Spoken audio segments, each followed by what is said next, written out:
The morning sun cast long shadows across Syrup Village as Usopp sprinted through deserted alleyways, his breath coming in ragged gasps. "They're coming!" he shouted hoarsely, pounding on doors. The Black Cat pirates are real. But the villagers merely shook their heads, turning away from the boy who cried Wolf once too often. Near the shoreline, Monkey D. Luffy yawned and stretched. "I smell meat," he declared, sniffing the air. His crewmates Nami and Zoro exchanged exasperated glances as their captain's stomach growled louder than the ocean waves. As they entered the village square, they witnessed a peculiar scene. A gangly teenager with a comically long nose stood atop an overturned barrel, dramatically addressing three wide-eyed children. "Fear not, my loyal crew. Captain Usopp and his 8,000 warriors will protect this village." His voice cracked with false bravado.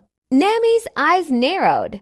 "That boy's lying through his teeth." Luffy's face lit up. 8,000 friends. Awesome.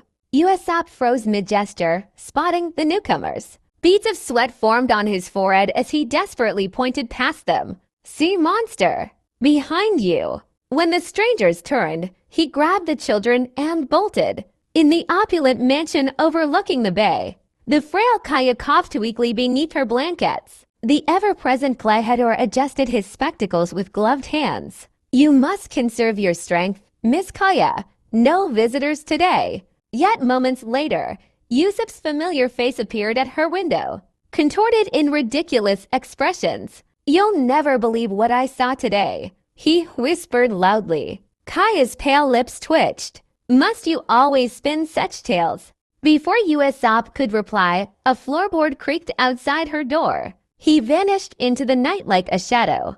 Under cover of darkness, Usopp crept toward the abandoned mill where he'd seen suspicious activity. His hands trembled as he peered through a cracked window. Inside, the supposedly mild-mannered Gladiator stood before a gathering of rough-looking men, his posture completely transformed. "Tomorrow, we strike," the butler declared, removing his glasses to reveal piercing eyes. With a fleck of his wrists, 3 gleaming claws sprang from his gloves. "The girl will sign the documents or perish." Usopp's blood ran cold as he recognized the infamous Captain Kuro from wanted posters. Worse still, he spotted the Black Cat pirate's first mate, the hypnotist Django, swinging his pendulum in eerie circles. As dawn broke, Usopp raced through the village, his warnings growing increasingly desperate. "They're using Koya. The mansion staff are pirates in disguise." But his pleas fell on deaf ears. Exhausted, he collapsed before Luffy's crew.